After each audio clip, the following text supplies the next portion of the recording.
Assalamualaikum warahmatullahi wabarakatuh.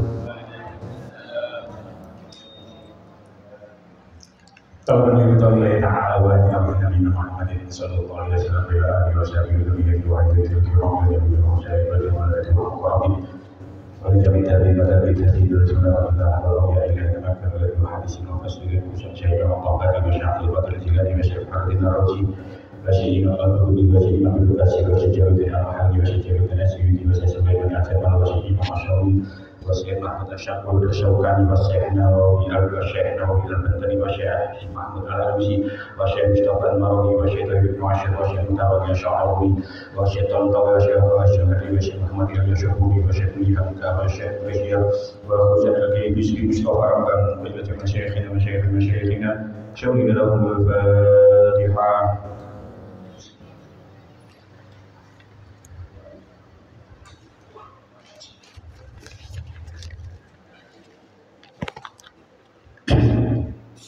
Bismillahirrahmanirrahim.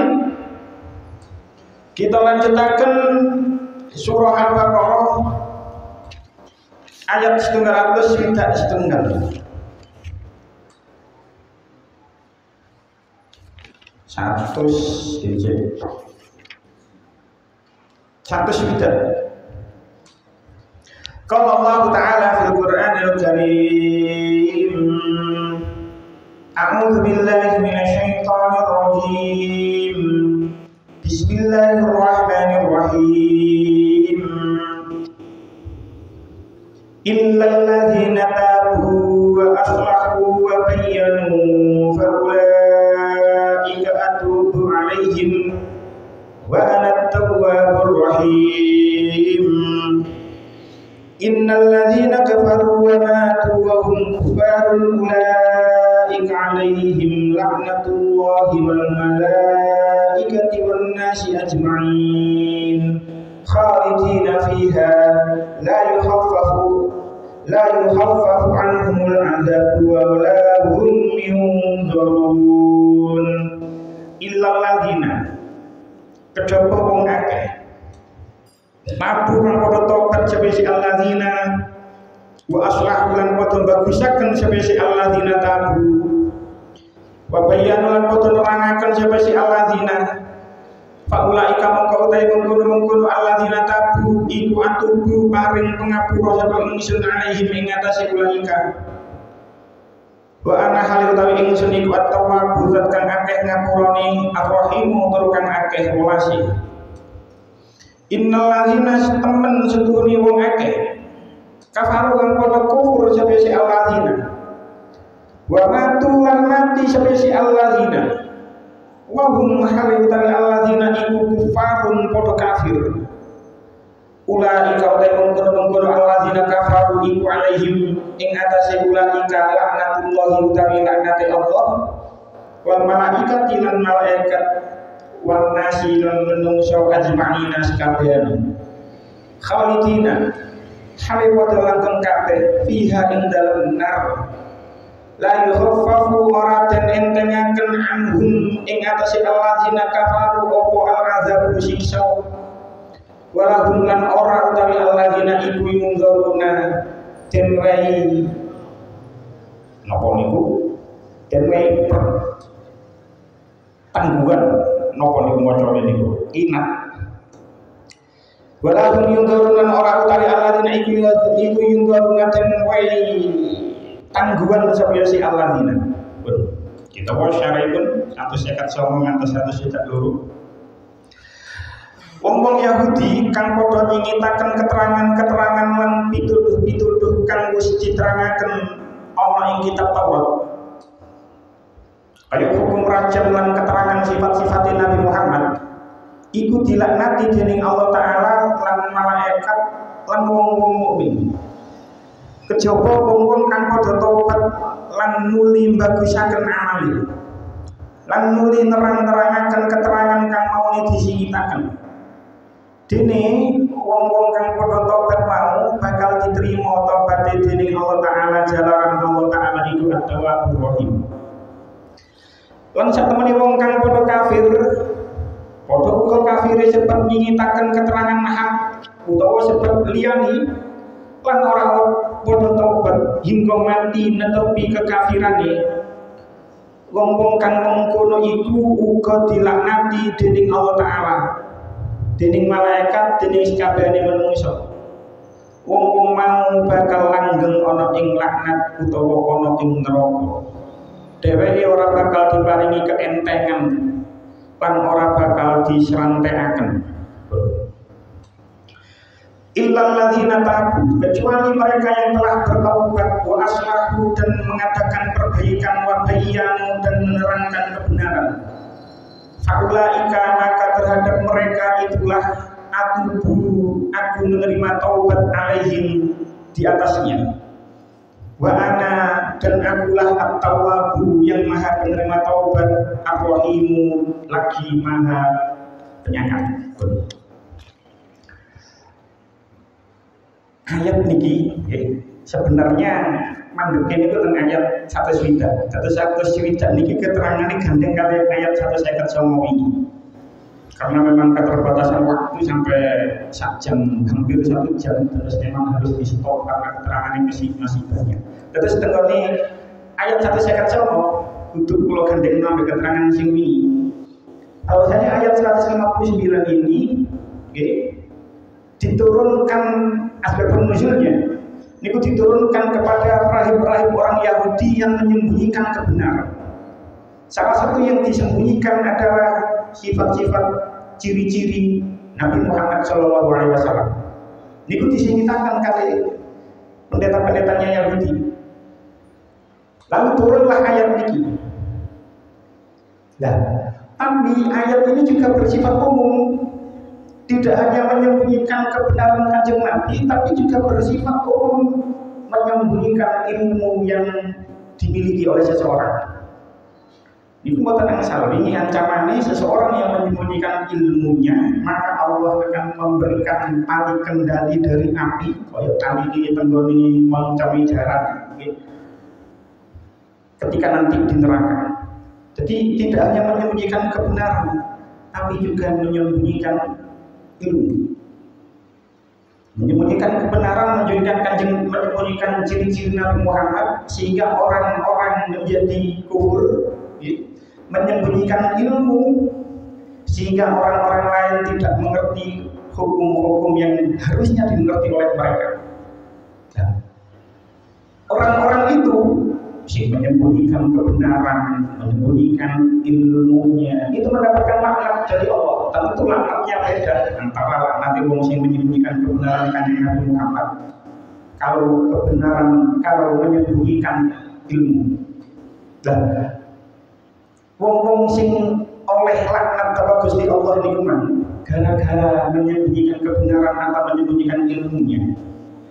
Niku kecuali mereka bertobat kepada Allah. Maka dilanjutannya ayat illal ladzina tabu, kecuali mereka bertobat wa aslahu dan memperbaiki keadaan, memperbaiki akalnya, wa bayyanu dan menjelaskan kebenarannya. Jadi ayat niki dimulai dengan huruf inna. Jadi innal ladzina kafaru. Jadi ayat ini adalah pengecualian. Ayat ini adalah pengecualian. Illal ladzina tabu, kecuali bagi mereka yang bertaubat wa aslahu dan melakukan kebaikan wa bayyanu dan menjelaskan apa kebenarannya. Nah, taubat tafsir Al-Qurtubi dikatakan wala yakfi fi taubati inda ulama'ina qaul qa'il qad tubtu.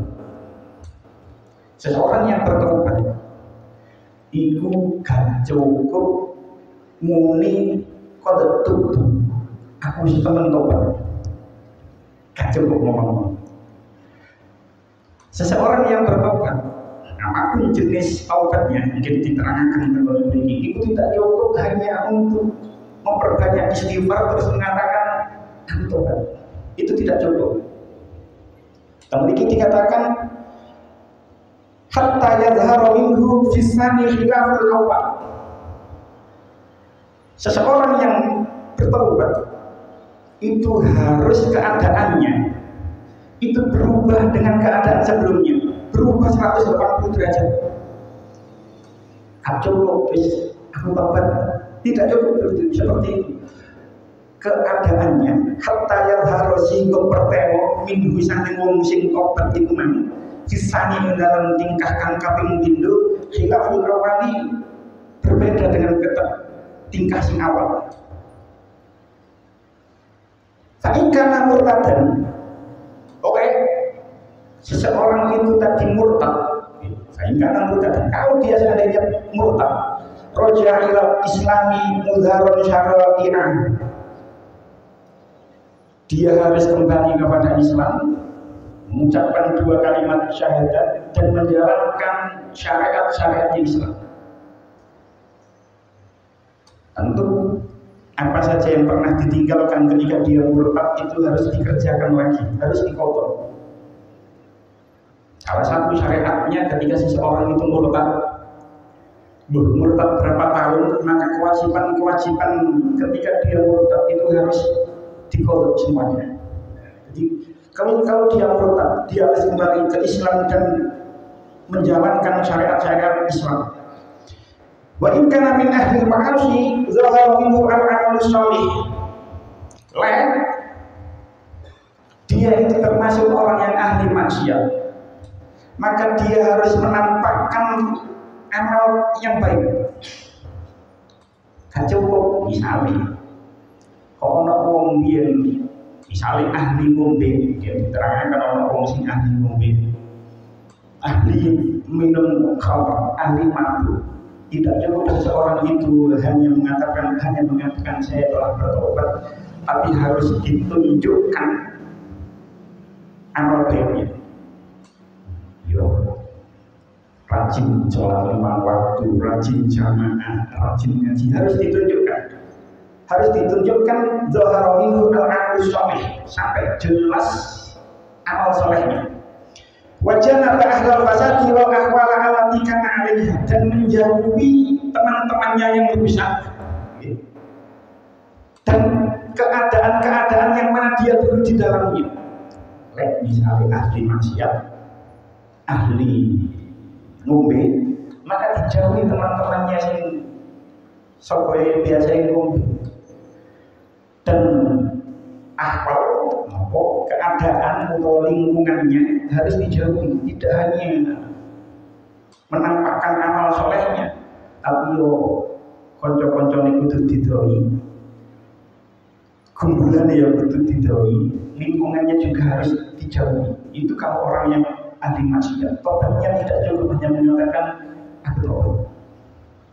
Misalnya orang anak seneng ngecipai, misalnya dia kepingin tobat gak cukup, tobat bisa gak ngecip maneh. Ya arek cing biasa kumpul ngecip itu kudu diaturi. Biasa kumpul ngecip nanti wis didoi, wis gak ngecip sih, gak kumpul dhisik. Gak kumpul arek-arek dhisik. Gak kumpul lingkungan yang mana lingkungan itu biasa digawe. Cing. Itu kalau seseorang itu yang ahli maksiat. Dan tentu ketika dia melakukan maksiat, otomatis ketika dia melakukan maksiat itu entah dia menjalankan apa yang dilarang oleh Allah atau meninggalkan apa yang diperintahkan oleh Allah. Maksiat kan seperti itu, menjalankan apa yang dilarang oleh Allah, meninggalkan apa yang diperintahkan oleh Allah. Seseorang yang meninggalkan apa yang diperintahkan oleh Allah, pada hakikatnya dia sama seperti orang yang murtad. Atau artinya apa? Walaupun dia tidak murtad, bukan keluar dari Islam, tapi dia meninggalkan apa yang diwajibkan oleh Allah. Sholat 5 waktu wajib, puasa Ramadan wajib, zakat wajib. Kalau orang itu ahli maksiat, yang mana ahli maksiat itu salah satu bentuknya adalah meninggalkan apa yang diperintah oleh Allah, ninggalno sholat 5 waktu, ninggalno puasa Ramadan, maka tidak cukup hanya mengucapkan astagfirullahaladzim, tapi kudu modoi semua kewajiban yang pernah ditinggalkan oleh dia. mbok iku posoe, mbok iku salate, mbok iku zakate. Sebab insyaallah sering kula aturaken pun boten siji dhisik. Setiap kita punya masa lalu masing-masing. Kalau gak ngerti masa lalu jenengan di opo, jenengan juga gak ngerti masa lalu kula seperti opo. Yang jelas kita adalah manusia yang penuh dosa. Entah bentuk dosanya seperti apa. Tapi kalau ketika kita meninggalkan sesuatu yang diperintahkan oleh Allah dulu, dia buji zaman nomongan, buji zaman di opo, maka kewajiban yang pernah kita tinggalkan itu harus di Allah. Gak cukup Gusti Allah mau nerima tobat ae, tidak cukup seperti itu. Kabeh sing tau ninggalno kewajiban ayo dieling-eling. Lek pancen sing ono kewajiban yang pernah kita tinggalkan, ojo sungkan, ojo kesel untuk mengkodok kewajiban yang pernah kita tinggalkan dulu. Bu sholat, bu puasa. Itu kalau seseorang yang melakukan maksiat itu yang melakukan taubat itu adalah ahli maksiat. Wa in kana min ahli al-awthani, kalau dia yang melakukan taubat itu adalah orang yang menyembah kepada berhala, janibahum wa khawatu ahlul Islam. Dia harus menjauhi berhala-berhala itu dan bercampur kan kumpul karo orang-orang sing Islam. Tentu seseorang yang belum menyembah berhala ya untuk dihancurkan berhala yang dia miliki. Berhala-berhala yang dimiliki di rumahnya untuk dihancurkan, terus kumpul karo orang-orang Islam. Wahakadha yadharu aksanakan alaihi. Demikianlah harus seseorang itu menampakkan kebalikannya dengan apa yang dulu dia lakukan. Lekepin tobat dari apa saja, kudu melakukan apa sebaliknya apa yang dulu dilakukan. Biar ahli ngombe ya kudu saiki ahli ibadah. Jadi harus ditampakkan. Memang itulah orang yang bertobat. Harus menunjukkan bahwa dia telah mengganti kebiasaan sebelum bertobat menjadi perbuatan yang berbeda dari kebiasaannya. Lanjutan ayat fa'ulaika atubu alaihim wa ana tawwabur rahim. Maka terhadap mereka itulah aku menerima taubatnya dan akulah yang maha penerima taubat lagi maha penyayang. Tapi tafsir Ibnu Katsir dikatakan wa fi hadza dalalatun ala anna da'iyata ila kufrin aw bid'atin. Ayat ini menunjukkan bahwasanya orang yang mengajak kepada kekufuran atau mengajak kepada bid'ah atau dosa, idza taba ila Allah tabu alaihi. Sopo ae piye sing pernah melakukan kekufuran, pernah melakukan bid'ah, melakukan dosa, kalau seseorang itu bertaubat kepada Allah, tabu alaihi, Allah menerima taubatnya. Waqad warada anna umama as-sabiqata lam takun at-taubatu tuqbalu min misli haula'i minhum. Ini berbeda dengan umat-umat terdahulu, umat-umat sebelum Nabi Muhammad. Itu ketika dia melakukan dosa, melakukan dosa, itu tidak terima taubatnya, terus langsung dimusnahkan, diazab. Betapa banyak cerita umat-umat terdahulu gak gelem iman marang Allah, gak gelem iman marang Rasul yang diutus karo Gusti Allah, terus langsung dimusnahkan begitu saja. Nabi Nuh betapa banyak sing selamat hanya orang yang tinggal di kapal Nabi Nuh. Umat Nabi Lut juga dimusnahkan. Umat Nabi Muhammad boten dimusnahkan wis entek biyen kira-kira sing maksiat kuat. Tapi ditunggu taubatnya. Kalau seseorang itu mau bertaubat, taubatnya diterima oleh Allah. Beda dengan umat-umat terdahulu. Walakin hadza min syari'ati nabi taubati wa nabi rahmah. Ini adalah kekhususan syariat yang dibawa oleh nabi yang membawa taubat, nabi yang membawa rahmat. Di salah satu kekhususan umat Kanjeng Nabi Muhammad mempunyai keuntungan-keuntungan tersendiri. Umat yang terakhir, tapi dia mempunyai keuntungan tersendiri, menelek mlebu surga di sini. Tapi lek mlebu neraka di sini, jadi plus minus. Artinya ada keuntungan tersendiri ketika seseorang itu melakukan kebaikan, maka kebaikannya diganjar lebih dulu daripada umat-umat yang terdahulu. Summa akhbara ta'ala amman kafara bihi wastamara bihi al-hala ila mamati. Kemudian ayat selanjutnya itu menjelaskan tentang keadaan orang yang kufur terus mati dalam keadaan kufur. Lek ayat 159 ayat 1 niku orang yang menyembunyikan kebenaran, terus menyembunyikan kebenaran Kanjeng Nabi Muhammad dan yang lain sebagainya, menyembunyikan ilmu, itu dilaknat kecuali orang-orang yang bertaubat. Tapi teng ayat selanjutnya niki itu adalah ketika orang itu kafir terus mati dalam keadaan kafir. Kan di lanjutan ayat dikatakan innal ladzina kafaru wa matu wa hum kuffarun ulaika alaihim laknatullahi wal malaikati wan nasi ajma'in. Sesungguhnya orang-orang kafir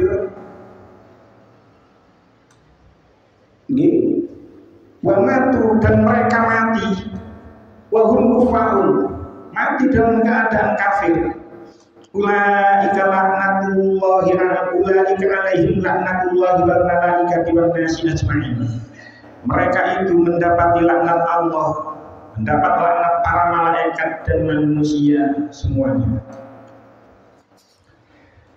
Ayat ini dimulai dengan lafaz inna. Inna itu adalah salah satu huruf taukid sesungguhnya.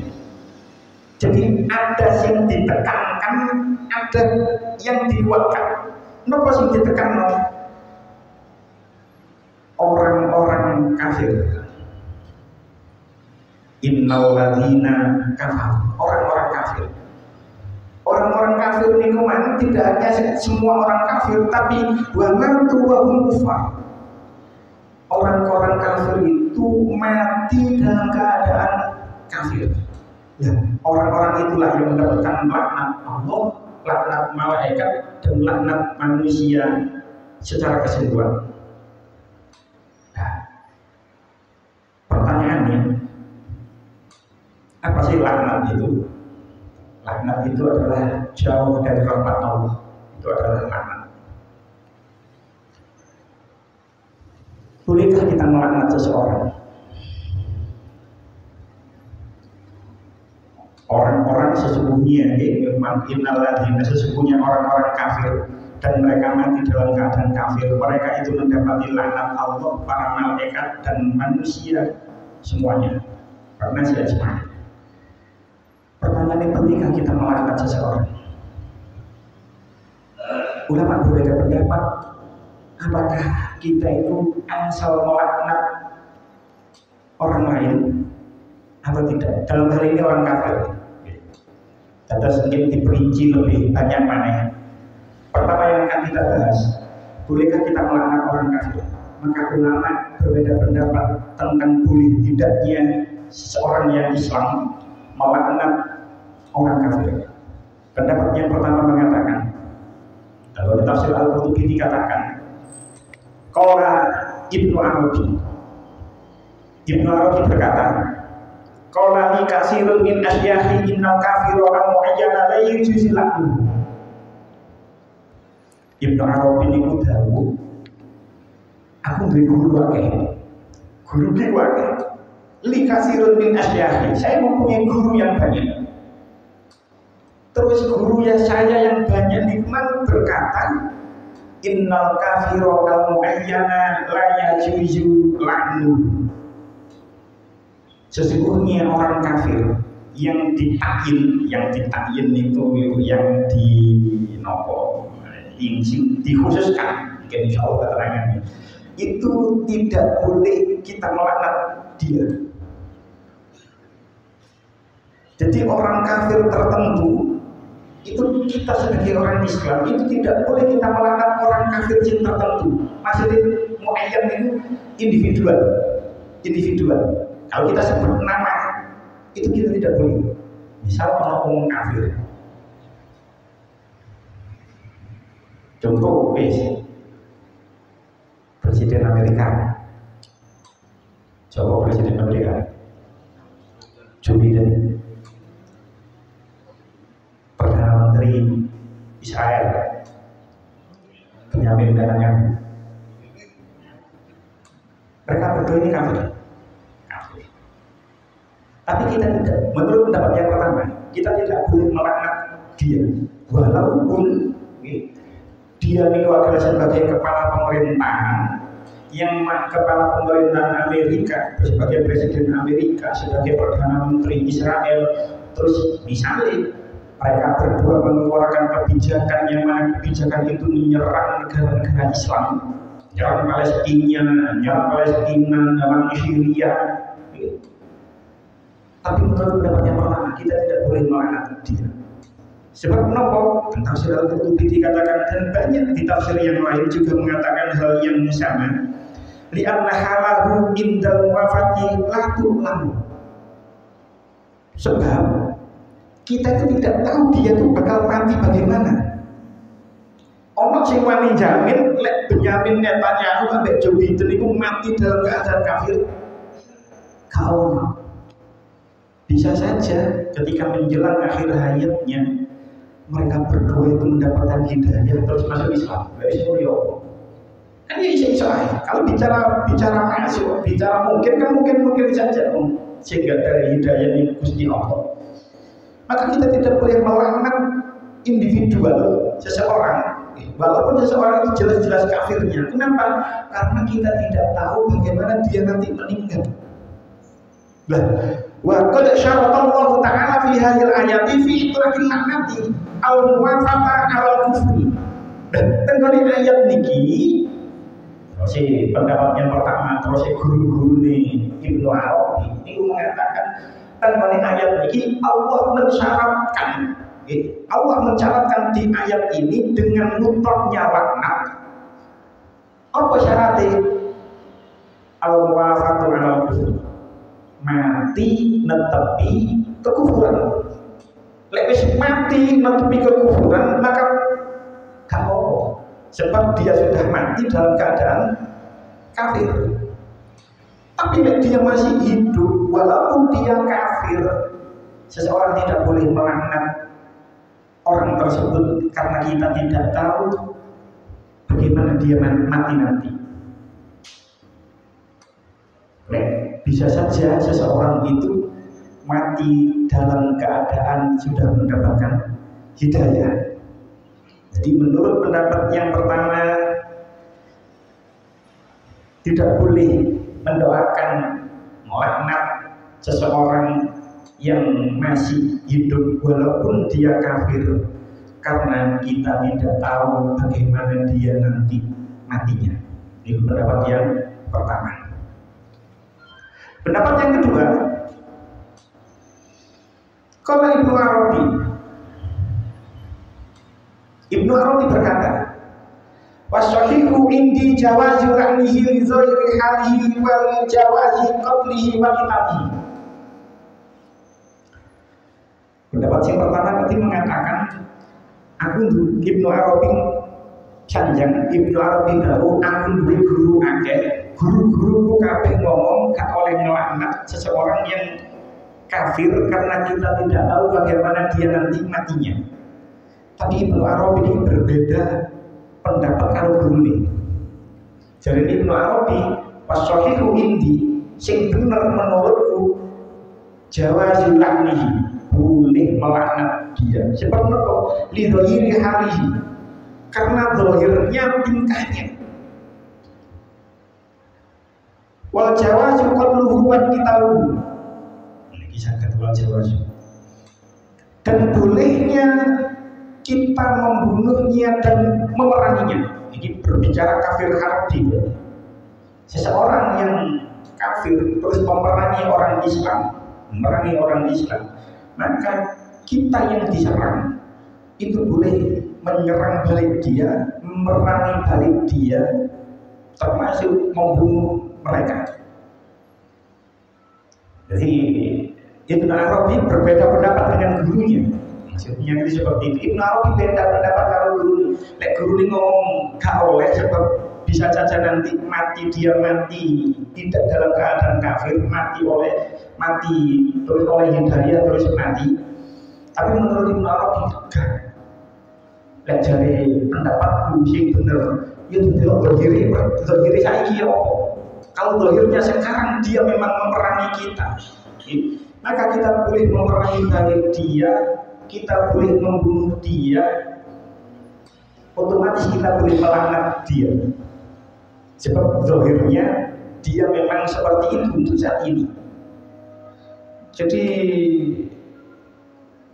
apa namanya? Berbeda pendapat dengan guru itu sebenarnya sah-sah saja. Maka kekuatan ini contohnya Ibnu Arabi beda kalau guru-guru ini. Imam Syafi'i ini murid Imam Maliki. Betapa banyak perbedaan kalau antara Imam Syafi'i kalau Imam Maliki. Jadi kalau pilihan gubernur, kalau pilihan bupati, orang di antara santri-santri itu sing wis aku nganut kiai. Pilihannya pokoknya podo karo kiai ini. Pilihannya pokoknya podo karo kiai ini. Padahal yo gak podo ya gak apa-apa. Mana pilihan masalah koyo sing bakal terjadi 2 minggu lagi. Berarti 2 minggu kas ngajini prei kan di loro dulu di pemilu. Ya. Jadi 2 minggu kas ngajini prei pas pemilu meneh prei ngajini. Jadi tidak apa-apa melaknat seseorang yang secara zahir memang dia pantas dilaknat. Dia memerangi Islam, dia memerangi orang-orang Islam. Ojo mana dilaknat, diperangi balik, dimateni ayo oleh kok. Menurut Ibnu Arabi seperti itu. Dalilnya apa? Sebab waqad ruwiya 'an Nabi sallallahu alaihi wasallam annahu qala. Ada sebuah hadis Kanjeng Nabi niku nate ndonga sing donga niku isine nglaknat marang seseorang yang bernama Amr bin As. Amr bin As niki termasuk pada saat itu termasuk kafir Quraisy, ahli strategi perang nang Mekah. Tapi akhir hayatnya ketika sudah mendekati peristiwa Fathu Makkah, Amr bin As mendapatkan hidayah terus masuk Islam. Cuman ketika Kanjeng Nabi diperangi karo Amr bin As, niku Kanjeng Nabi nate donga, ya apa isine donga, Allahumma inna Amr bin As hajani wa qad alima anni lastu bi syahirin fa'anhu wahjuhu adadama hajani. Kanjeng Nabi donga, ya Allah, sesungguhnya Amr bin As itu telah menghina saya, telah mencaci maki saya.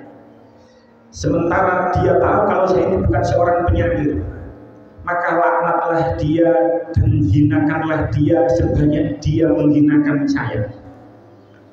Wahjuhu adadama hajani, hinakanlah dia sebanyak dia menghinakan saya.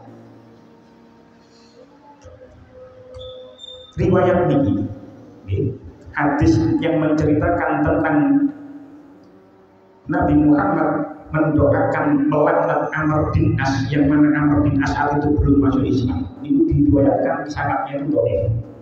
Kalau tafsir itu kasar dikatakan ada hadis dhaif. Ini termasuk hadis yang dhaif. Tapi walaupun status hadis ini dhaif, paling tidak ada pelajaran yang bisa kita ambil dari cerita ini. Gimana? Cerita oleh Kanjeng Nabi nanti ngomong melaknat Amr bin As. Walaupun hadisnya dikatakan dhaif oleh Imam Ibnu Katsir, tapi ada setidaknya 2 pelajaran yang bisa kita ambil. Nopo pelajaran yang pertama? Ketika Kanjeng Nabi dihina, ketika Kanjeng Nabi dicaci maki oleh seseorang yang bernama Amr bin As, Kanjeng Nabi boten bales menghina, boten bales Amr bin As, tapi dipasrahkan nang Gusti Allah. Ya Allah, kalau benar tidak dijelaskan bagaimana bentuk penghinaannya. Kalau mari dihina kalau Amr bin As pun kalau pasangan nonton panjenengan. Jadi pelajaran yang pertama, ketika kita disakiti oleh seseorang, ya, kita tidak, Kanjeng Nabi tidak menyakiti balik, tapi dipasrahkan marang Gusti Allah. Jadi ini adalah sebuah pelajaran bagi keluarga panjenengan. Misalnya dilarang di sopwai, ya lek sing lek iso ya pancen gak usah bales, wis bawahno pangeran sing bales. Tapi ono lanjutane napa? Wahjuhu adadama hajani, dan hinakanlah dia sebanyak dia menghina. Artinya napa? Secara tidak langsung Kanjeng Nabi itu mengajarkan kepada kita, itu tidak boleh membalas seseorang yang menyakiti kita. Balasan yang kita berikan kepada dia itu lebih banyak daripada perbuatan dia kepada kita. Contoh dedean, misalnya kalau seseorang itu menampar kita, kalau kalian panjenengan kok misalnya ditakut ngomong, itu corong balas. Balasnya gak oleh karo kapok. Balas itu seharusnya itu yang setara. Makanya tenggone berikut dikatakan ada dama hajani, sebanyak dia menghina. Jadi lewat ayat, lewat keterangan ini gak oleh misalnya sampai sudah melakukan hal yang pertama, wis ya Allah pun jenengan mau sing bales, kalau wis dilarangi koyo ngene, kalau wis dizolimi koyo ngene, pun jenengan mau sing bales. Terus baru mau tambahan nih, sampai bales 100 kali lipat rasanya. Nah, itu gak oleh. Jenengan bales lipat 100 kali lipat, 1000 kali lipat, 700 kali lipat. Kalau itu buatan yang sama. Kanjeng Nabi mengajarkan kalau seseorang Kanjeng Nabi mantun dihina oleh Amr bin As, Kanjeng Nabi memasrahkan marang Allah, terus mendoakan agar membalasnya setara dengan apa yang dilakukan oleh Amr bin As marang Kanjeng Nabi. Walaupun tadi dikatakan wa in kana al-iman wa dinu wa islamu malah, dan selanjutnya bertahun-tahun kemudian Amr bin As itu iman, Amr bin As itu masuk Islam, bahkan dia menjadi gubernur Mesir bahkan dia termasuk sampai Kanjeng Nabi seto terus menjadi khalifah, menjadi gubernur di Mesir Amr bin As. Jadi tidak apa-apa melaknat seseorang yang kalau memang dia jelas-jelas kekafirannya karena dihukumi nopo. Zahirnya pada saat itu dia kafir. Zahirnya saat itu dia memerangi kita, maka kita tidak apa-apa melaknat dia. Jadi ulama berbeda pendapat. Orang sing ngomong gak boleh sebab bisa saja dia akhir hayatnya menjadi orang yang mendapatkan hidayah masuk Islam. Orang sing ngomong oleh karena zahirnya saat itu dia memang kafir. Tapi ulama sepakat annal ashi al-muayyana la yajuzu ittifaqan. Gini niki yang keempat, yang ketiga niki Ammala'nul kufati jumlatan min ghairi ta'yinin fala khilafa fi dzalik. Sing pertama, ngalahkan orang kafir gak oleh, individu orang kafir itu tidak boleh karena bisa saja dia mati nanti mendapatkan hidayah masuk Islam. Pendapat yang kedua mengatakan boleh karena zahirnya pada saat dia melakukan itu dia kafir dan memerangi Islam sehingga tidak boleh melaknat dia. Ini individu. Tapi tidak disebutkan individunya, disebutkan secara global orang-orang kafir, orang-orang musyrik, maka tidak ada perbedaan pendapat kalau melaknat orang itu secara global, orang kafir secara global itu boleh. Kan individual. Orang sing ngomong oleh, orang sing ngomong gak oleh. Orang sing ngomong oleh, orang sing ngomong gak oleh. Tapi melaknat orang kafir secara global, maka tidak ada perbedaan pendapat. di antara kalangan ulama bahwasanya melaknat orang kafir secara global itu adalah boleh. Sebab nopo lama falah khilaf fi dzalik, tidak ada perbedaan pendapat di dalamnya. Lama rawahu Malik an Dawud ibn Husain annahu sami'a Abad yaqul, dalilnya sambil menceritakan Imam Malik dari Dawud ibn Husain, sesungguhnya dia pernah mendengar A'raj berkata ma'adrotun an-nasa illa wa hum yal'anuna al-kafrata fi Ramadan. Terus dalilnya, saya tidak pernah ma'adrotu orang mencoba insun an-nasa illa wa hum, kecuali mereka yal'anuna al-kafrata fi Ramadan, mereka melaknat orang-orang kafir ketika bulan Ramadan. Maka ini ketika bulan Ramadan, ketika sudah mendapatkan separuh yang kedua, ono imam witir ketika melakukan kunut ditambahi kunut nazilah. Nah gini ono ya sing model kunut jawi, tapi memang sisi toh. Kenapa ditambahi kunut nazilah? Salah satu isi dari kunut nazilah, Allahumma ahlikil kafrata wal musyrikin, ya Allah hancurkanlah orang-orang kafir dan orang-orang musyrik. Allahumma dammir Yahuda wa Israel, ya Allah hancurkanlah orang-orang Yahudi, hancurkanlah Israel. Allahumma syattid syamlahum, cerai-beraikanlah mereka. Wa farriq jama'ahum, dan pisahkanlah kelompok mereka. Jadi kalau mendoa melaknat, di sini kunut nazilah kan melaknat orang-orang Yahudi yang menyerang Palestina.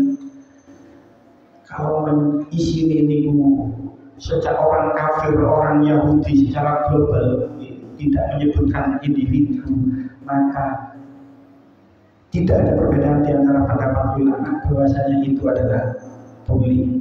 Bahkan ketika Ramadan orang-orang podo kunut nazilah juga berdoa seperti itu, melaknat mereka yang menyerang orang Islam. Betul. Singkat oleh menurut sebagian ulama itu kalau kita menyebut individu, walaupun ada yang mengatakan boleh, memang global secara keseluruhan tidak ada perbedaan pendapat bahwasanya melaknat mereka itu boleh.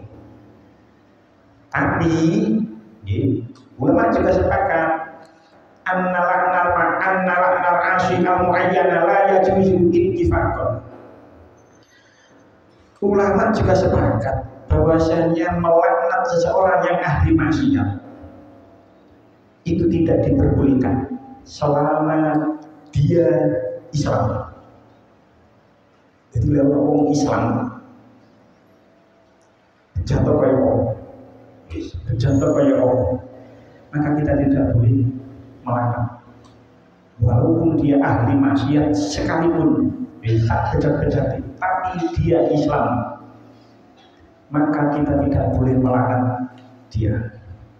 Mungkin akan dalil insyaallah cerita sing sering terjadi, ya boleh saya ceritakan. Itu kadang-kadang memang bisa jadi di antara kita, bisa jadi ucapan-ucapan yang menggunakan media seperti apa. Ketika ada seseorang yang dianggap menjadi wanita pelakor, wanita perebut laki orang, terus mau disebut wanita pelakor itu adalah wanita yang terlaknat, itu mau tenang bisa. Kata kayak mulai, wanita itu laknat itu merebut suami orang. Lek dirapi lagi kapo saja dirapi. Disebut terlaknat. Jadi mau tenang saja. Kenapa? Bagaimanapun dia masih Islam. Jadi lek selama Islam, bagi orang pecati, maka kita tidak boleh mendoakan laknat kepada dia. Sebab nopo hadisnya sahih. Kalau tinggali hadis sahih Bukhari tentang Juz 4 hadis nomor 6780.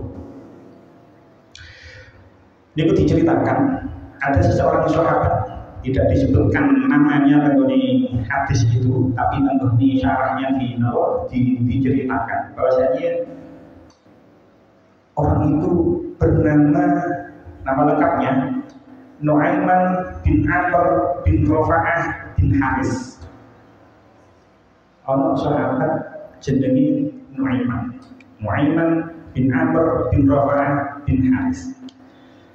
Nuaiman niki termasuk sahabat sing senior,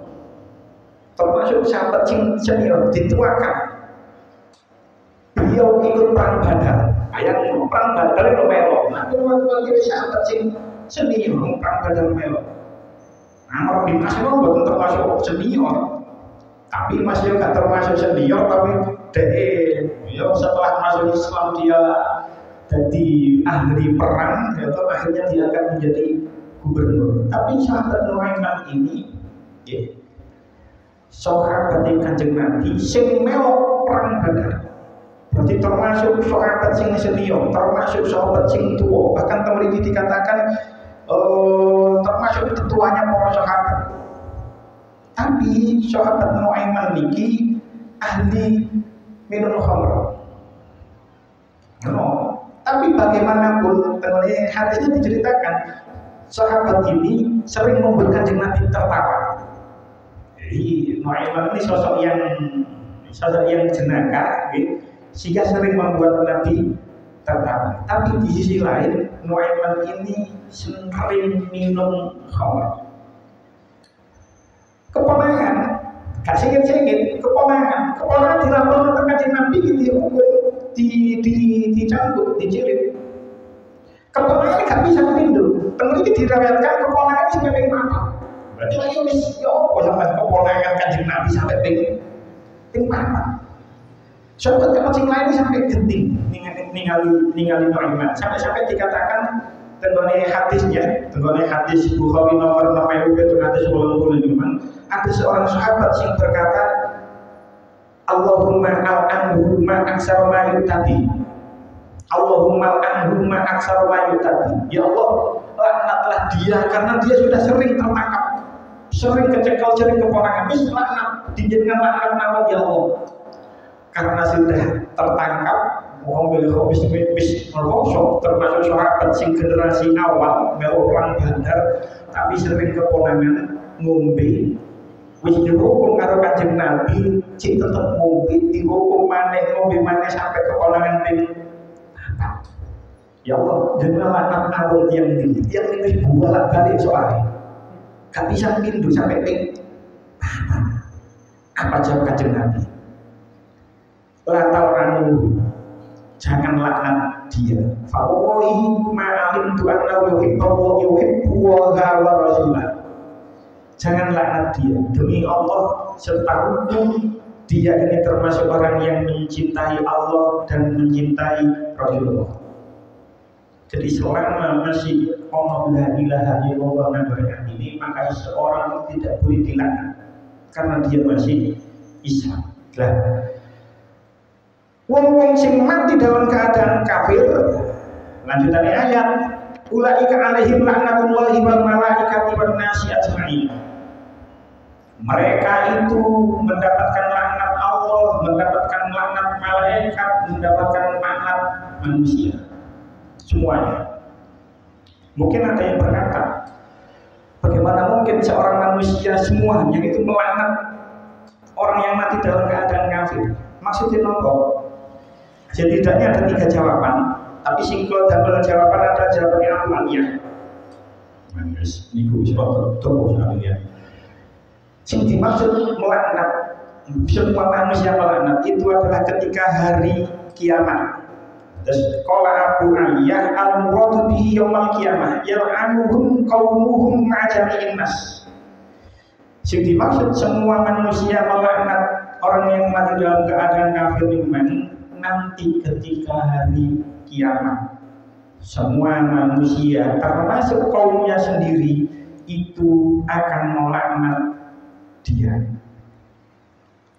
Ayat terakhir, khalidina fiha la yukhaffafu anhumul adzabu wa la hum yunzarun.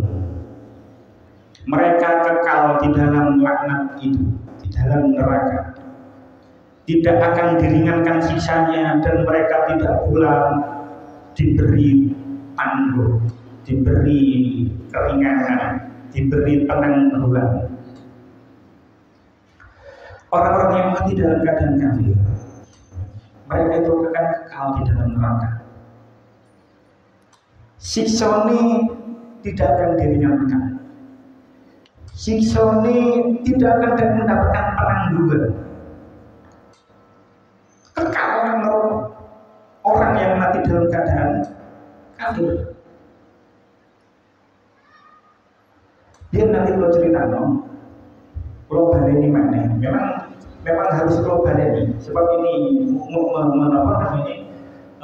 menerangkan hal yang sama,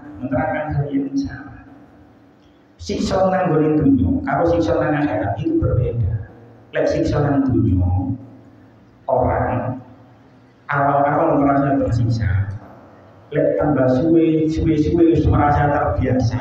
Akhirnya biasa. Contoh sing akeh ya.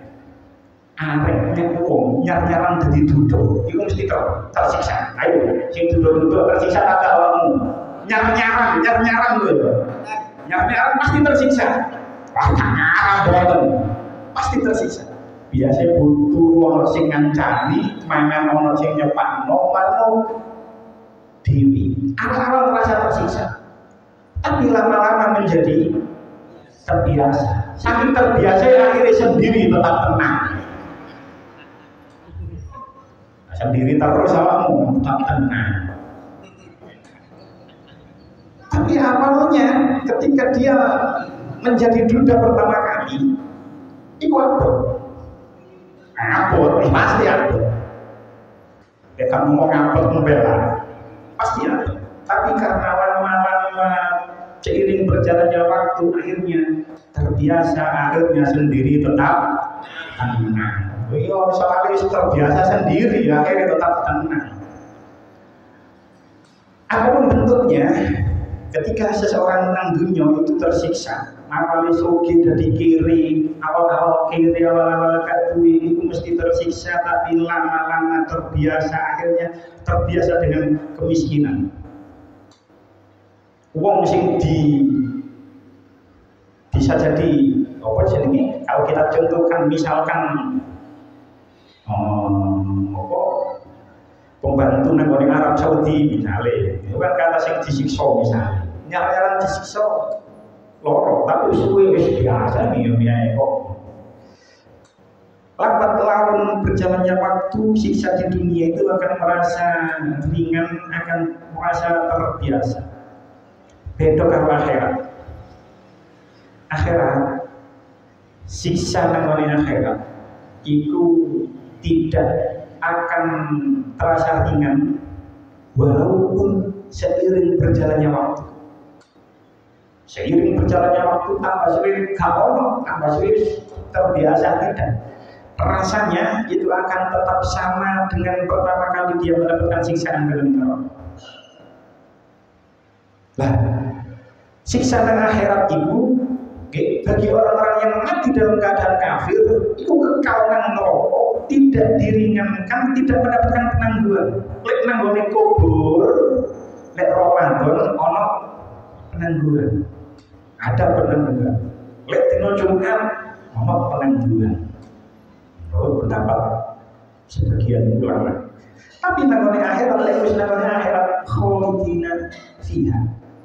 Mereka kekal di dalamnya, la yukhaffafu anhum ka'ono enteng belas adab itu, la yukhaffafu adab wahum yudham, tidak ada penangguhan. Itu bagi mereka yang mati dalam keadaan kafir. Tapi lek wong mati cek ono la ilaha illallah nang atine, walaupun dia ahli maksiat, walaupun dia tidak pernah melakukan sholat ataupun puasa misalnya sekalipun, walaupun dia ahli mumpik, ahli judi, ahli sembarang kali, Tapi selama ada la ilaha illallah namanya ini, dia akan tetap masuk neraka, tapi tidak akan kekal di dalamnya. Jadi insya Allah akan keterangan selanjutnya, itu keterangan ayat selanjutnya, itu akan diceritakan bahwasanya la ilaha illallah itulah yang akan menyelamatkan kita dari api neraka. Menyelamatkan dari api neraka itu selamanya. Dalam arti tidak akan masuk neraka selamanya seseorang yang masih ada la ilaha illallah di dalam hatinya. Ibarat besi yang sudah berkarat. Besi yang berkarat itu tidak bisa dibersihkan kecuali dengan dibakar dan dipalu. Dikenteng terus diobong besi ini kuman, sing sudah berkarat, sudah kotor, sudah sedemikian parahnya. Gak bisa dibersihkan kayak sabun, gak bisa kudu diobong, kudu dipalu. Engkau wis diobong, dipalu, wis bersih mani, dijurno banyu, baru dia menjadi bentuk besi yang indah. Misalnya kalau kayak keris, kayak pedang, menjadi besi yang indah. Begitu juga manusia. Selama ada la ilaha illallah dengan ini, dia tidak akan kekal di dalamnya, tapi dia dibersihkan dulu dengan neraka. Diobong, dipalu, engkau wis bersih baru lalu surga. Muga-muga kula kali panjenengan lan sedaya anak itu gak termasuk wong sing koyo ngene wae. Gak ngicipi neraka. Kula kali panjenengan sedaya saha keturunan kula kali panjenengan sedaya yang khulunal jannah bi ghairi hisab. Amin amin ya rabbal alamin. Pun cepat semanten mugi kita dikatakan manfaat. Bismillahirrahmanirrahim. Alhamdulillah rabbil alamin. اللهم اجعلنا واولادنا وذريتنا من اهل العلم واهل الخير ولا تجعلنا واياهم من اهل الشر والضير اللهم اجعلنا واياهم من عبادك الصالحين ربنا اتنا في الدنيا حسنه وفي الاخره حسنه وقنا عذاب النار وادخلنا الجنه مع الابرار يا عزيز يا غفار يا رب العالمين وصلى الله على سيدنا محمد النبي الامي وسلم والحمد لله رب العالمين. السلام عليكم ورحمه الله وبركاته.